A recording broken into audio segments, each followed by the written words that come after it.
आज जो कहानी मैं आपको सुनाने जा रहा हूँ, ये कहानी एक सारस और उनकी पत्नी की कहानी है। ये कहानी बड़ी प्रेरणादायक है। इस कहानी को सुनने के बाद आपके घर में कभी भी किसी भी प्रकार का कोई कलेश नहीं होगा, कोई लड़ाई झगड़ा नहीं होगा।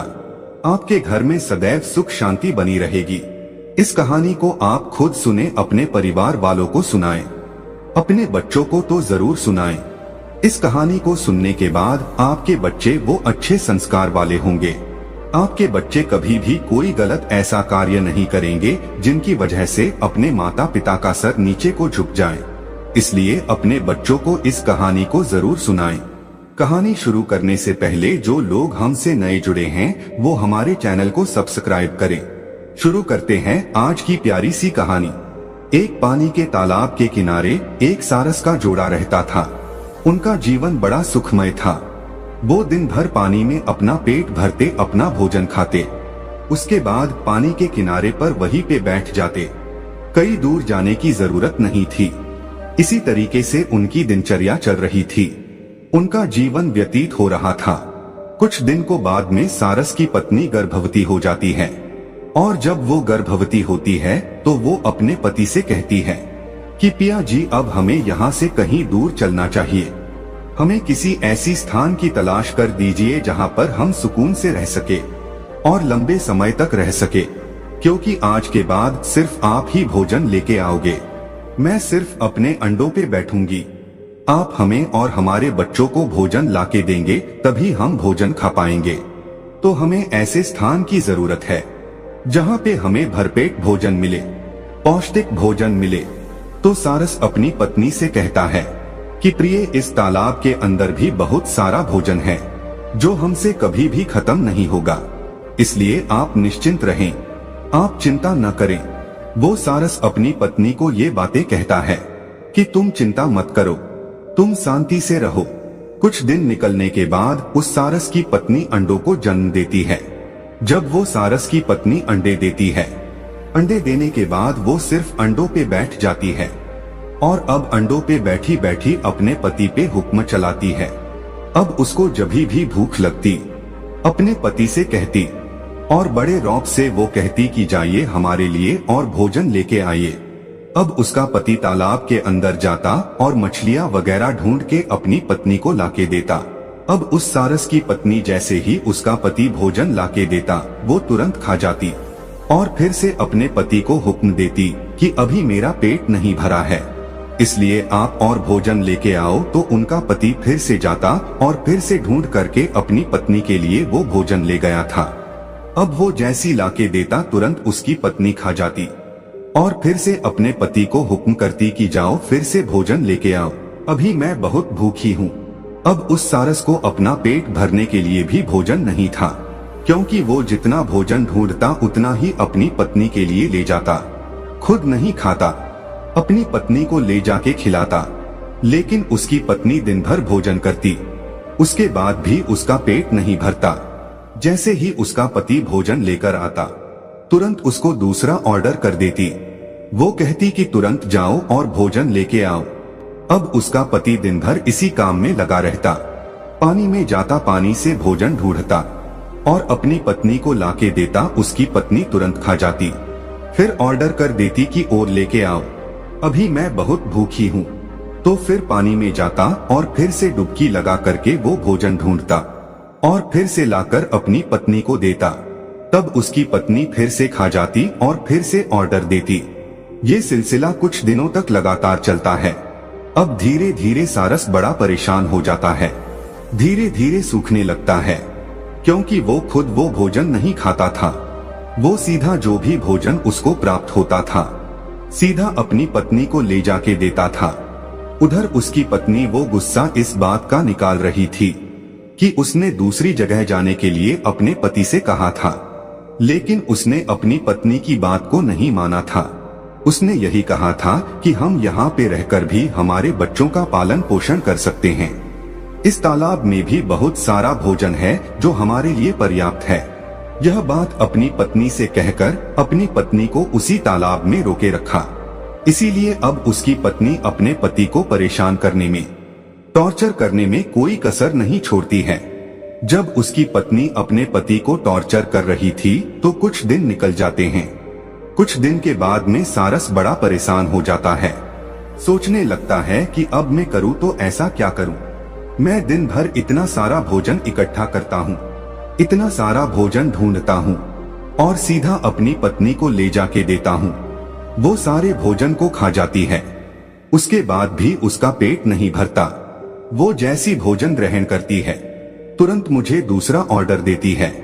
कहती कि तुरंत जाओ और तुरंत और भोजन लेके आओ, अभी मैं बहुत भूखी हूँ। वो सारस सोचने लग जाता है कि अब मैं करूँ तो ऐसा क्या करूँ जिसके कारण मुझे इस पीड़ा से मुक्ति मिले। वो हताश परेशान हो जाता है। धीरे धीरे उसका शरीर, उसका बदन सूखने लगता है। अब उसको काफी दिन हो जाते हैं भोजन खाए हुए। वो जितना भी भोजन ढूंढता सभी अपनी पत्नी को ले जाके दे देता। खुद भूखा प्यासा रहकर भी दिन भर पानी में भोजन की तलाश करता और जो भी भोजन उसको प्राप्त होता उसको तुरंत अपनी पत्नी को ले जाके देता। इसी तरीके से अब वो सारस धीरे धीरे बिल्कुल सूख जाता है। अब उसकी हालात इतने खराब हो जाते कि वो चलने के काबिल भी नहीं रहता, दौड़ने के काबिल भी नहीं रहता, उड़ने के काबिल भी नहीं रहता। लेकिन उसकी पत्नी को उस पर बिल्कुल तरस नहीं था, बिल्कुल दया नहीं थी। अब तो कुछ दिनों के बाद उसके बच्चे और हो चुके थे, अंडों से बच्चे भी निकल आए थे। अब तो बच्चों को भी भोजन ले जाके देना पड़ रहा था, साथ में उसकी पत्नी को भी भोजन ले जाके देना पड़ रहा था। पहले तो वो सारस बीच बीच में थोड़ा भोजन खुद खा लिया करता था, लेकिन अब तो उसके बच्चे भी हैं और उसकी पत्नी भी है। अब तो वो एक निवाला भी नहीं खा सकता था। जितना भोजन उसको मिलता सभी भोजन को अपनी पत्नी को, अपने बच्चों को ले जाके देता, खुद एक भी निवाला नहीं लेता। अब धीरे धीरे सारस के हालात खराब हो जाते। अब वो बिल्कुल सूख जाता है, बिल्कुल हड्डियों का ढांचा बन जाता है। कहते हैं ना कि भूखा भजन ना हो गोपाला, ये पकड़ 3 कंठी माला। क्योंकि भूखे रहकर कोई भी जीव जंतु किसी भी कार्य को नहीं कर सकता। इसी तरीके से अब उस सारस की हालत इतनी खराब हो जाती है कि वो नहीं तो चल सकता, नहीं उड़ सकता, कुछ नहीं कर सकता था। अब वो सारस धीरे धीरे हड्डियों के ढांचे में बदल जाता है। उस सारस का मांस वो सब सूख जाता है। अब वो एक हड्डियों का ढांचा बन के रह जाता है। जब वो सारस हड्डियों का ढांचा बन जाता है, उसकी क्षमता नहीं रहती है। तब वो अपनी पत्नी से कहता है कि प्रिय, अब मैं सिर्फ कुछ दिनों का मेहमान हूँ। अब आप यदि मुझे टॉर्चर ना करें तो आपकी बड़ी कृपा होगी। अब तो बच्चे भी बड़े हो चुके हैं। आप स्वयं भी पानी में जाकर, आप स्वयं भी तालाब में जाकर अपने बच्चों के लिए भोजन ला सकती हो, अपने लिए भोजन ढूंढ सकती हो। अब मैं सिर्फ कुछ ही दिनों का मेहमान हूँ। आप अच्छे से रहना और अपने बच्चों का अच्छे से लालन पालन करना। इतनी बात वो सारस अपनी पत्नी से कहता है। तब उसकी पत्नी कहती है, क्या तुम अभी मरने वाले हो? जब तक जीवित हो तब तक तो हमारे लिए कुछ करो। जब अपनी पत्नी की इतनी बात सुनता है तो वो सारस झुरझुर रोने लगता है और परमात्मा से दुआ करता है कि परमात्मा, हे मेरे मालिक, हे मेरे परम पिता, तुम मुझे इस धरती से अभी क्यों नहीं उठा लेता? मुझे किस जन्म की पीड़ा दे रहा है? ऐसी नरक की जिंदगी से तो बेहतर है कि मुझे मृत्यु आ जाए। अब वो सारस अपने परमात्मा से दुआ करता है, अपने मालिक से दुआ करता है और कहता है, मेरे मालिक, या तो तू मुझे उठा ले या इस नरक से मुझे मुक्ति दे।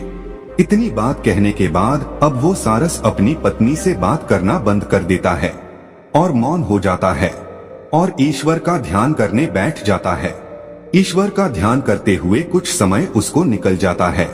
अब वो एक ही प्रण बना लेता है, ना ही वो कुछ भोजन ग्रहण करता है, ना ही पानी पीता है। अब वो सिर्फ भगवान का ध्यान करने के लिए बैठ जाता है। उसने ये वचन लिया, ये प्रण लिया कि मैं जब तक भगवान का भजन करूंगा तब तक या तो ईश्वर मेरे सामने नहीं आ जाते या फिर मेरे शरीर से प्राण नहीं निकल जाते, तब तक मैं भूखा प्यासा रहकर ही भगवान का भजन करूंगा। यही प्रण लेकर अब वो सारस भगवान की भक्ति करने के लिए बैठ जाता है।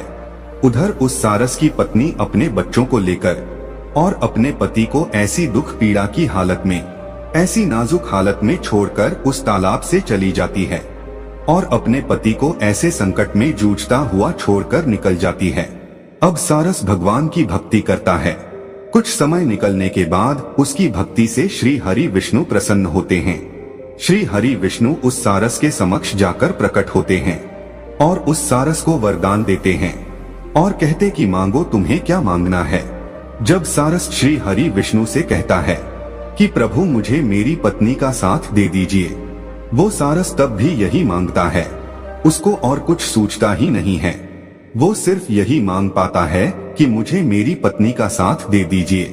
तो श्री हरि विष्णु कहते हैं कि तथास्तु, ऐसा ही होगा। वो सारस मांगना तो कुछ और चाहता था, लेकिन उसके मुख से यही निकलता है कि प्रभु मुझे मेरी पत्नी का सहारा दे दीजिए, मेरी पत्नी का साथ दे दीजिए। श्री हरि विष्णु ये आशीर्वाद देते हैं कि तथास्तु, ऐसा ही होगा।